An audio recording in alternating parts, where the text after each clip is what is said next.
all that celebrations are magnificent, at the heart of the pageantry is a simple message: service. The room fell silent before King Charles had even finished speaking. Across the polished table, Prince William stared at the document carrying his father's signature, a final order transferring administrative control of Diana's remaining private estate assets away from William and into a newly created royal trust, overseen by the king. It was not merely a financial decision. To William, it was an attempt to place his mother's memory beneath the authority of the institution that had wounded her. Before we go deeper into what this really means for the royal family, make sure to subscribe so you don't miss a single update. William pressed both hands against the table and asked whether the order had been signed. Charles answered yes, quietly, and the word hardened the prince's expression. A heritage trust, meaning a legal body created to preserve possessions, would now control Diana's letters, recordings, archives, clothing, and family belongings. The decision gave the monarch approval over exhibitions, publications, charitable licensing, and access to sensitive material, once treated as a responsibility shared by Diana's sons. Charles straightened the document and insisted that her importance had grown beyond one family. Her legacy belonged to history, he said, and history required protection. William heard something colder. He heard his father claiming that the crown possessed a greater right to his mother's voice than her children did. The future king reminded him that these were not merely artifacts. They were fragments of a childhood marked by loss and proof that behind the global symbol had lived a mother who wrote to her sons and imagined their futures. William lowered his eyes to the final page and found the clause that changed anger into fury. The trust could review sealed items before they passed to George, Charlotte, or Louis. That meant the decision reached beyond him, touching Diana's grandchildren before they understood what was withheld. He asked whether preservation was truly the purpose, or whether Charles wanted power over what she had left behind. Charles removed his glasses and folded the order. The monarchy, he said, could not allow sensitive material to move through private hands without institutional oversight, meaning formal supervision by palace authorities. Yet the king's refusal to deny the accusation made the silence heavier. William pushed back his chair and declared that his mother's life would not be rewritten for the crown's convenience. Then he walked out, leaving Charles beside the signed order, aware that he had reopened a wound neither man had healed. But William's fury was not born from one signature alone. Behind that locked door stood three people carrying entirely different memories of Diana and entirely different fears about what her estate could reveal. For Charles, Diana's estate represented a dangerous chapter that could never be separated from the monarchy's survival. For William, it represented the voice of a mother taken from him before he was old enough to defend her. And for Catherine, watching her husband pace through their private sitting room that evening, the dispute was becoming something even more painful. A struggle between the man William loved as his father and the woman he still protected as her son. William stopped beside a small private box and lifted out a birthday card written in Diana's hand. The message was simple, but it carried the warmth of a mother speaking to her child, rather than the distant image the world remembered. He told Catherine that these belongings were not historical objects to him. They held jokes, private words, memories of charitable journeys, and the small human moments buried beneath Diana's public life. A royal archive, meaning the official collection where palace records and historic documents are preserved, could protect paper from damage, but it could not understand what those words meant to a grieving son. Catherine watched his anger soften into pain. William admitted that Charles was treating Diana's voice like a political danger, instead of the final connection between a mother and her children. Yet the king's fear carried its own weight. Uncontrolled letters or recordings could revive old scandals, expose private exchanges, and allow publishers or commercial interests to reshape the most painful years of the family's history. Charles believed he was protecting the monarchy from another explosion. William believed he was protecting it from the truth. Charles sat alone at Windsor long after the meeting ended and opened the trust order again. His hand paused over Diana's name. For one brief moment, he seemed ready to tear the pages apart, but guilt gave way to duty. He placed the order beneath another file and called for his private secretary, the senior aide responsible for managing the monarch's official work, as though procedure could silence what he felt. Catherine then asked the question William had not yet considered. Could the trust choose which parts of Diana's story the public would see, while sealing anything that challenged the palace's preferred version? The thought stopped him. Control over access also meant control over meaning. Charles later told Camilla, in a private recorded conversation kept in the household account, that William had accused him of burying Diana beneath the crown. She warned him that forcing the decision through would make the trust look defensive, not protective. Her words reopened an older memory in William's mind. Another attempt to place Diana's possessions under royal authority. Another confrontation, and a promise his father had once made. To understand why William regarded the new trust as a betrayal rather than an administrative change, the story must return to the ceremony, where Charles first reached for Diana's legacy, and William quietly stopped him. The conflict began years earlier, beneath the calm language of remembrance. At a private anniversary ceremony at Kensington Palace, Charles proposed placing several of Diana's most personal charitable records inside the royal archives. The suggestion appeared respectful, almost routine. But when William discovered that private letters and recorded messages had been included without his approval, he confronted his father in the room where Diana's memorial arrangements had just been discussed. That conversation became the moment neither man would forget. William had entered the ceremony expecting a quiet tribute to Diana's humanitarian work and a discussion about the future of the memorial garden. Senior family members spoke carefully about her impact, her compassion, and the causes she had carried into the public conscience. Nothing about the gathering suggested conflict. Yet after the commemoration ended, royal archivists presented a preservation plan covering campaign notes, correspondence with charities, private recordings, and clothing connected to her overseas work. The Royal Archives, the official collection responsible for protecting historic palace records, appeared to offer safety. To William, however, safety became something darker the moment he opened the inventory. William found a sealed collection marked "Personal Reflections, Restricted Family Access." The label referred to letters and recorded messages never intended for public release.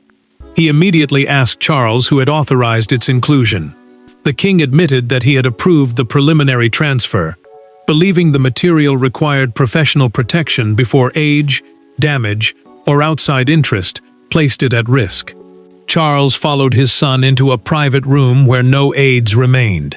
William told him that preservation did not require possession, and that the crown had no right to absorb every private part of Diana's life. His father answered that history could not remain governed by grief. The words cut deeply. William heard an accusation hidden inside them that his love for his mother made him too emotional to guard her legacy with judgment. Charles resisted for nearly an hour before finally giving his assurance. No private material, he promised, would enter crown control without William's written consent. The prince accepted the words, but he quietly kept a copy of the inventory. Trust had already cracked, and he needed proof of what had nearly happened. William now unfolded that preserved copy beside the newly signed Heritage Trust. Several paragraphs were almost identical. The current decision was not a fresh response to new danger. It was the completed form of the transfer he had stopped years earlier. Then he noticed the handwritten note in the margin, "Return after succession." The words belonged to a senior advisor who later gained influence during Charles's reign, showing that the proposal had been delayed until the king possessed greater authority.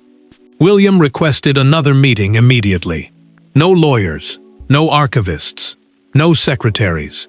This time, Charles would defend the broken promise without anyone standing between them. The second meeting would contain no polished statements and no institutional distance, only a grieving son, a defensive father, and the broken promise lying open between them. William entered the room carrying the document Charles believed had disappeared into history. He placed the old Kensington inventory beside the newly signed trust order and pointed to the matching language. The king studied both pages without touching them. Then came the sentence that stripped away every royal title and every layer of protocol between them. "You promised me," William said. Charles looked up slowly, knowing that whatever followed would no longer be a disagreement between monarch and heir. William had demanded complete privacy. No lawyers waited nearby. No family members were allowed inside. And even the equerries, the senior royal aides who managed the monarch's daily duties, had been dismissed. Only 2 folders remained on the desk: the rejected proposal from Kensington Palace and the final order that had revived it. The prince moved his finger across the identical clauses covering archive reviews, exhibition approval, commercial licensing, and limits on private inheritance. He asked why the plan had returned without warning and why his consent had suddenly become irrelevant. Charles answered that the circumstances had changed. He was now sovereign, the reigning monarch responsible for protecting the institution's historical record, and he could not allow personal grief to determine how sensitive material was preserved. William heard the old accusation immediately. His father still believed emotion made him unreliable. He reminded the king that the promise had not been symbolic. It had been clear, direct, and made after nearly an hour of painful argument. William's restraint finally broke. He told Charles that duty could not be used whenever Diana's memory became uncomfortable. The king rose from his chair and replied that he had lived with the consequences of that history for decades. He had carried public blame, private guilt, and threats to the monarchy that his son had never been forced to manage. William answered that Charles had survived those consequences with power, while Diana had paid for them without protection. Charles then admitted what had driven the transfer. The sealed collection contained material capable of causing serious injury to living members of the family. He refused to identify the people involved or explain what the records revealed. Disclosure, he insisted, would prove why institutional supervision was necessary. William asked whether the material concerned Diana's treatment inside the palace. His father gripped the desk and offered no denial. That silence became the answer. William removed his signet ring, the personal seal associated with his royal identity, and placed it on the trust order. He told Charles that royal authority could not turn a broken promise into an honorable act. Then he reclaimed the old inventory, left the new order behind, and walked out without looking back. Charles waited until the door closed before calling his legal advisor. His instruction was brief: proceed immediately. William had challenged his father as a son, but Charles was about to answer as sovereign, using powers, advisors, and legal structures designed to make the decision almost impossible to reverse. The battle over Diana's estate was not being fought only through raised voices. Its true center lay in a smaller room, where 3 advisors sat beneath low lamps, examining ownership schedules, copyright terms, and sealed inventories. Charles's signature had begun the process, but the trust was built to survive emotion, family opposition, and even a future change of monarch. As William struggled with grief, a quiet legal structure was closing around his mother's possessions, 1 clause, 1 trustee, and 1 locked cabinet at a time. Charles listened as his senior counsel explained how firmly that structure had been built. 5 trustees would control the Heritage Trust, the legal body responsible for preserving and managing Diana's private collection. 2 would be chosen by the monarch, 1 by the Royal Archives. Another would be an independent heritage specialist, and the final place would belong to a family representative. That last position sounded powerful, but it carried only 1 vote. William could object, argue, and demand answers, yet the other members could still move forward without him. Charles asked the question he had avoided since signing the order. Could his son block the transfer? The lawyer answered that William might challenge ownership of individual possessions, but he could not destroy the trust's central authority. The king closed his eyes. "Then he will believe I planned this against him," he said. His counsel did not soften the reply. Charles could preserve institutional control, or he could preserve William's complete trust. He could not guarantee both. William received the trustee invitation during breakfast with Catherine. He pushed the envelope away and called the position ceremonial, a polite seat designed to make surrender look like participation. She refused to let anger decide for him.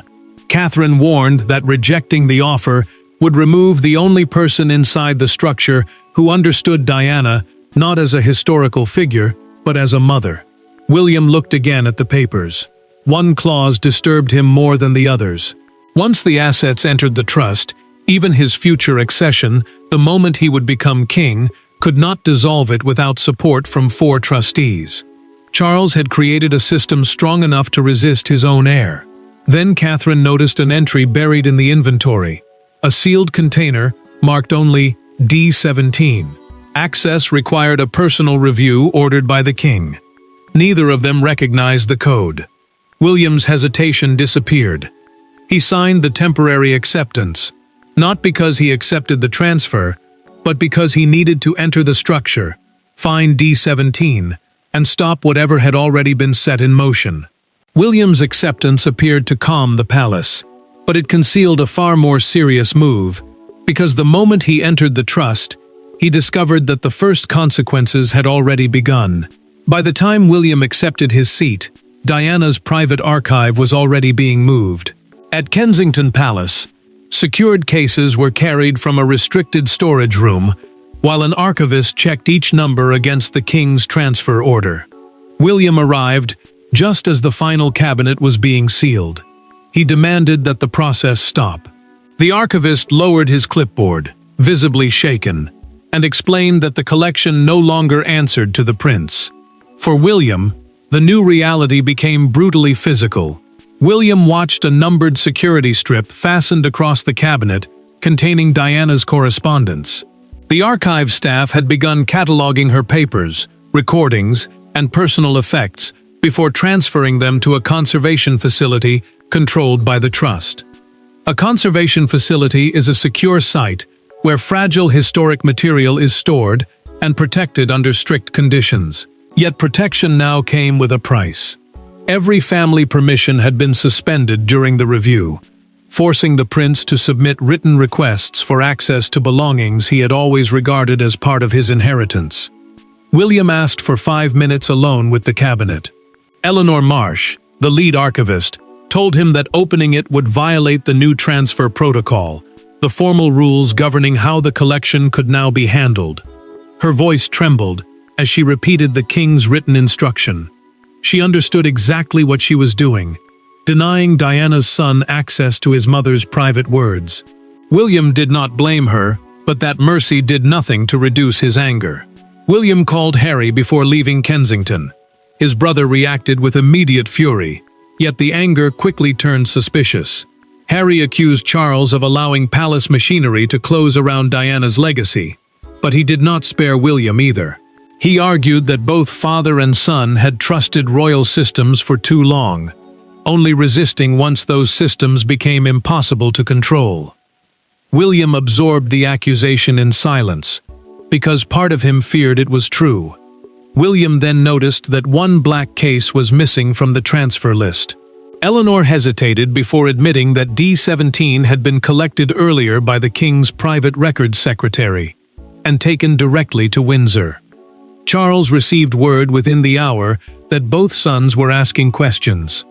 The monarch ordered the case to remain sealed, but his voice faltered when he learned Harry had entered the dispute. William returned home, ready to challenge the trust publicly. Catherine closed the study door and asked him to sit.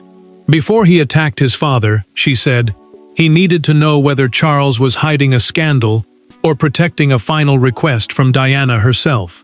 Catherine's question transformed William's anger into doubt, leading him toward the one conversation capable of changing the conflict. a meeting with Charles stripped of lawyers, titles, and the fear of being overheard. There were no documents on the table when William met his father again. No secretaries waited outside, and no legal advisor had prepared a statement. Charles stood beside the window, holding a small key attached to a faded paper label marked D17. When William entered, the king did not defend the trust or invoke his authority. He simply said that the case contained something Diana had prepared during the final year of her life, and something he had been afraid to place in either son's hands. Catherine had arranged the meeting quietly, in a small Windsor sitting room, far from the formal offices where every word usually became part of a process. She left before Charles arrived, removing the last protective layer between father and son. The king explained that D17 held recorded reflections, unfinished letters to William and Harry, private thoughts about royal life, and instructions describing how Diana wanted parts of her story handled once her children were older. These were not ordinary records. They were the voice of a mother speaking beyond absence. Charles admitted that fear, not strategy, had guided him. Some recordings contained Diana speaking with intense anger about him, the palace, and the pressures that had surrounded their marriage. He believed handing them directly to the two brothers could force them to relive the conflict between their parents, instead of remembering the woman who had loved them. William listened, but he did not accept the excuse. Protection without consent, he said, becomes control. His father had no right to decide which truths Diana's sons were strong enough to hear. Charles lowered the key and revealed the instruction that changed everything. Diana had written that her private reflections must never be commercialized, selectively leaked, or used by one family member to attack another. She wanted neutral preservation, meaning protection by people with no personal advantage to gain. Yet she had also insisted that William and Harry retain final moral authority over what was released, withheld, or passed to their children. Charles finally understood the failure he had created. The trust had honored Diana's demand for protection, while ignoring her demand that her sons remain at the center of every decision. He had chosen the part that shielded the crown and neglected the part that protected the family. Charles placed the D17 key in William's palm and closed his fingers around it. He offered to amend the trust so that no private item could be released, permanently sealed, or commercially used without approval from both brothers or their chosen representatives. William did not forgive him, not yet, but he agreed to suspend his challenge while the structure was rewritten. For the first time, father and son had found common ground, but outside Windsor, the image of William confronting the king was about to become a national symbol of everything Diana's memory still meant. By sunrise, the private dispute belonged to the public. Across Britain, newspapers carried variations of the same image. William leaving Windsor with his jaw clenched, while Charles remained unseen behind the castle walls. Yet one front page dominated them all. Beneath a photograph of Diana holding young William's hand, the headline read, "A Son's Last Promise." Within hours, flowers appeared at Kensington Palace, and the argument over legal control became a national conversation about memory, motherhood, and power. William woke to a story he had never intended to make public. Broadcasters described the dispute as the deepest personal rupture between Charles and his heir since the reign began, while commentators debated whether the trust represented responsible protection or royal control. Buckingham Palace, the monarch's official administrative headquarters, released a carefully worded statement calling the arrangement a conservation initiative created to protect historically important material. It mentioned neither the prince's opposition nor D17. That silence only deepened suspicion. By midday, several hundred people had gathered near the gates of Kensington Palace. Some carried flowers. Others held handwritten messages defending Diana's sons. One woman placed a card beside the growing memorial that read, "Her sons should hold her truth." Cameras captured the words, and the message quickly became the defining public symbol of the day. William watched the card appear during a live broadcast at home. The support moved him, yet it also filled him with unease. Diana's name had once again become a weapon, used to judge the family she had left behind. He feared that even a fight meant to protect her could reduce her memory to another battle between royal loyalties. Charles faced the same storm alone. The king unfolded the newspaper during breakfast and stared at the image of Diana holding a much younger William's hand. He folded the page until her photograph disappeared, then opened it again moments later. Criticism wounded him, but the child in that picture forced him to confront the cost of treating grief like an institutional problem. Then the story changed. Broadcasters learned through a documented palace briefing that Charles had agreed to amend the trust, giving William and Harry joint authority over private releases. What had first appeared to be a royal seizure now looked like an extraordinary retreat by the monarch. Harry initially refused to take part, convinced the change had come too late. But after receiving Diana's written instruction through a private legal delivery, he agreed to nominate an independent representative while keeping his distance from palace affairs. Charles and William approved a joint declaration confirming the new arrangement. The legal dispute was nearly settled, but the greater test still waited.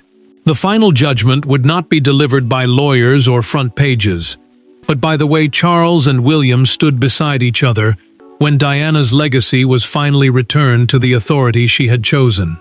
The dispute ended where Diana's public life had so often begun, with her sons standing before the world.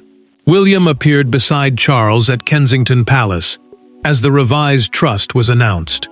The king retained responsibility for professional preservation, but all decisions involving Diana's private letters, recordings, personal reflections, and family possessions would require the approval of her sons or their chosen representatives. Charles had not surrendered the crown's duty. He had finally accepted that duty could not erase a mother's final authority. William understood why the new structure mattered.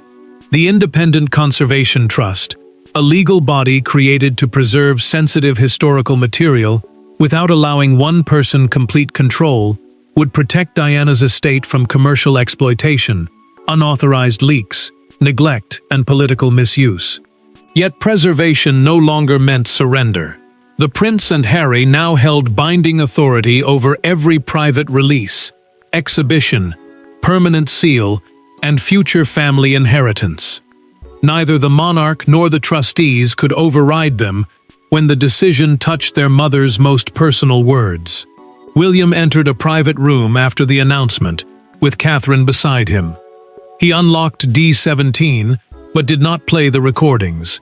Instead, he lifted one envelope carrying his name and pressed it against his chest.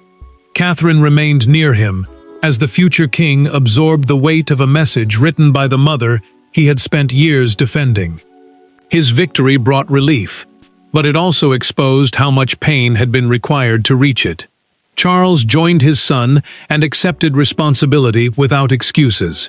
The king admitted that his original decision had come partly from concern and partly from fear. Fear that Diana's voice would return beyond his control and reopen wounds he had spent decades trying to contain. He did not ask William to forgive him.